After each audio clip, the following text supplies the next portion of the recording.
What's going on, YouTube? I think I've had enough politics for the week, so I want to do something a little more, maybe not fun, but a little more interesting to me personally. Little housing market update here.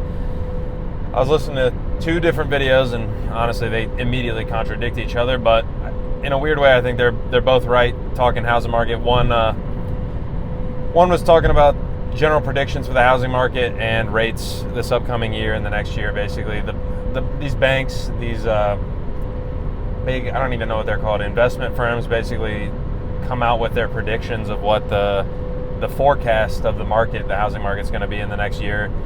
And I mean, they're ranging anywhere from 1% increase to 6% increase this year, and basically 1% increase to 3, 4, 5% increase next year as well. But nobody's anticipating any decline in home prices year over year within this year or the next year, which honestly to me is like expected, but also disappointing. Like, obviously I would want home prices to go down, considering we're pretty much at all-time highs right now. But that's the reality. And the other video was basically talking about how in the southeast right now, so like Florida, Georgia, Alabama, the South Carolina down there, is seeing like huge price cuts depending on where you're at. Obviously, Florida just got hammered with another hurricane, so I'm sure people are selling their homes after that. I don't know.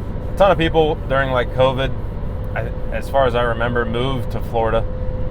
Like, it was one of these huge pandemic states where it boomed under the pandemic as people left because their restrictions were light, and obviously, like, people know the weather in theory is good in Florida till a hurricane wipes your house off the fucking map. And now that trend is starting to slow and reverse, and then obviously if your town gets hit by a hurricane, I'm sure some of these people are either, if they're new to Florida and they just didn't realize how bad the hurricanes were and how bad the insurance situation is down there, and they're just putting their house up and being like, I'm done, and who knows, they'll go back to where they're from or whatever. If you watched the videos before, I'm from Ohio, basically central and northeast Ohio, basically somewhere in there. And I'm personally looking for a house pretty much right now, as far as like, not like looking to buy it immediately, but I'm starting my process of researching home prices around my area, kind of check out what's fair, what's reasonable, look at mortgage rates and all these things. We talked about it a couple videos ago, but the Fed did cut rates a little while ago, dropped it by 0.5%. And ironically, in anticipation of the cut, the rates went down from like 7%-ish to 6%-ish. But then they cut the rates, and now they're back at 6.5%. So that's a little weird. Not what was anticipated, I think, in general, but still, it doesn't really matter. It's 0.5%. It's still pretty unaffordable as far as all-time high home prices, and like solidly high interest rates are a bad formula. And that can be seen pretty easily. Right now, I saw the chart earlier today. I need to figure out how to just throw pictures up on the screen. I need to learn how to edit a little better. But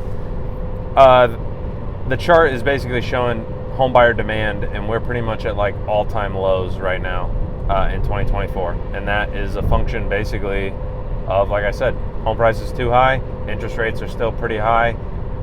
That mortgage payment is just too much for the average person to afford right now.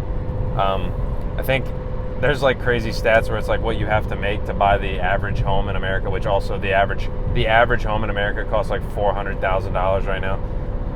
Around where I'm at, that's just not the case. It's not even close. I'd say the average home, like for a pretty nice home, is like between $200,000 to $300,000, depending on where you're at. You go down to the bigger cities for Ohio. Columbus is our biggest city. I think technically Cleveland is pretty close, but I think Columbus is now the bigger city, and you're probably looking at that. You're looking at that $400,000 probably if you want to live in a halfway decent area, not like inside the outer belt loop where the town's kind of shitty. Like if you're living in a nicer suburb, you're easy looking at that $400,000 mark probably for a solid home. Around me though, you can find stuff for a sub $200,000 still. But it's just so crazy. Like I've been looking. I don't know if you're a person watching this video and you've been looking at homes, even if it's in your spare time, because I've always liked just pulling up Zillow, pull up Realtor.com, check out the prices, see what's going on. Man, nothing breaks my heart more than when I'm just like, it's like 210,000. It looks pretty nice. It's not too bad. Like that seems reasonable. 3-bedroom, 2-bath type thing. Maybe like an acre and a half of land around where I'm at. I'm kind of out in the country, so that's not too crazy. And it's like, that's not awful. Like we could afford it. Me and my wife could afford that. And then you just go check the price history, and they bought it 5 years ago for $70,000. And yeah, they probably renovated a little bit, but it's not tripled in value in 5 years, boss. I refuse to be the fucking loser that buys that house. I am not paying you triple what you bought it for. There's something about it, it just chaps my ass. I can't bring myself to be the one who cashes you out on a 300% gain on a home in 5 years. I'm just not doing it. And not all these homes are necessarily flips either. Like some of these are just people lived in these houses and kind of upgraded it as they lived in it, repainted some things, slapped some trim on it, and redid the floors with fucking snap together vinyl flooring, and then they're trying to double, triple their money. No, I'm not doing it. I'll wait. And I mean, worst that can come, like I said, these predictions are saying the housing market's just going to keep going up. Fuck it. I guess if that's what it is, then I mean, let it go. That just means I guess I have a bigger down payment, and then hopefully the interest rates will at least come down a little bit. But the flip side of that coin is then the interest rates come down, and maybe the demand comes back, and all the people, i.e. me, kind of, are sitting on the sidelines because the interest rates are pretty high, so we're waiting for the payments to be able to come down a little bit. Then the prices might just go up because it technically becomes more affordable to more people. So it's a waiting game. I mean, I'm playing time at this point. My rent's $500 for a 2-bedroom. We just had our daughter, but it's a little cramped in there having a small child and me and my wife, but it's doable. Like obviously people have lived in worse scenarios than that. Like I can ride this out for a little while. If we had another kid, obviously that's too much. I think two small kids in a 2-bedroom apartment with like barely any windows isn't gonna fly. But for now, like I said, I'm just chilling. $500 a month.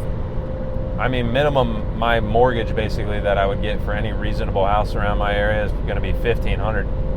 And yeah, I'm kind of complaining about that, but I get it. If you live somewhere where it's like actually expensive, you're like, dude, $2,500 a month is like minimum mortgage where you're at.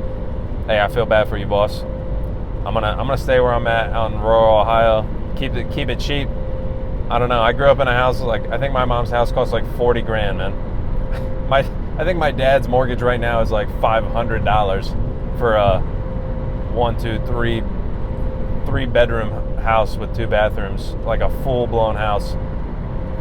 And yeah, I mean, I'm sure he has a great mortgage rate. When the rates were down, he refinanced and all that, but it's just not me. I'll wait. I'll buy my time. I don't want to be the guy hoping for everything to crash, and I don't necessarily think it definitely will, but Ohio is, I mean, real estate's a very regional thing, so it is very odd that way. Like, yeah, you talk about these big numbers. Yeah, they think the home prices overall will go up 3 to 6% the next year.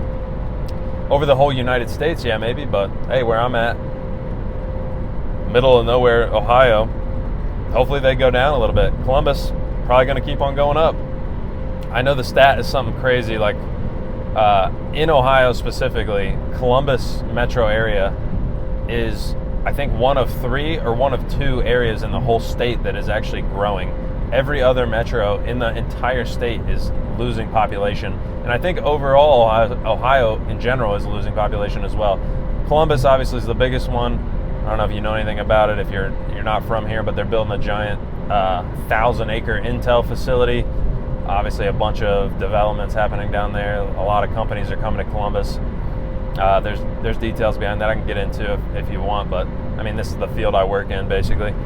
But every other city, I mean, we have 2 other big cities basically, and it's Cleveland and Cincinnati, and I think one of their suburbs each is actually increasing in size relative. It's not as big as the increase to Columbus, but only 2 other places that are like actual cities in this state are growing. Everywhere else is in decline.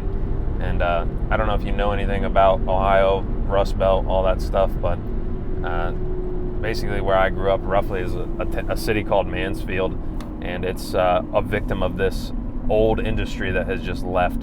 And I mean, Columbus is growing. It's bringing in tech, data centers. Like I said, Intel's coming in, Google, Amazon, all these big tech companies. Meta, I guess not Facebook, but whatever. They're bringing their data centers in. It's growing. Every other city's not. Cleveland's an old city. It has the sports and some stuff like that, but it's just not growing development-wise like Columbus at all. The other big cities, Youngstown, I don't know if you ever heard of that. It used to be a huge steel city. It's decrepit, man. It's gone. And that's like a lot of these Rust Belt cities, Pennsylvania, like Pittsburgh, Detroit, Chicago. I mean, some of these older cities that were in this Midwest section of the country are just dying. Columbus happens to be one of the lucky ones where they're injecting a ton of money, and it's a great place to be. People like the atmosphere, I guess. I like my country living out here, just in the sticks and all that. I'll drive down to Columbus if I want to go hang out for a little bit. Drive there every fucking day for work, so I get my taste of being on the road. So I don't really like doing that, but I don't know. I don't know what's going to happen. Housing market, boom or bust. Like I said, it's so regional that I can only hope in my area it gets a little cheaper, gets a little more reasonable. And if you're out in the market looking for homes, I pray for your sake it gets a little more reasonable for where you're at too, because shit's just out of control. Me and my wife make pretty good money, and it's still like I don't want to come off $2,000 for fucking a mortgage, man, when literally 5 years ago it was $1,100 the same house. It just, something about it just hurts my soul. I can't bring myself to do it. So you let me know if you're in the general area, especially if you are in Ohio too. That'd be honestly nice to hear. If you're looking around, let me know in your general area. Is it looking better, looking up for you guys in the housing market, or looking down? And if you're in any other state, especially if you're East Coast, West Coast, good luck, soldier. I think that's going to be a shit show. I know the cost of living is just insane out there. So is what it is, though. We're going in the weekend. I'll catch you guys on Monday. I might make a video this weekend if I find something interesting to talk about that I want to blabber on about on a video. But otherwise, I'll catch you guys then.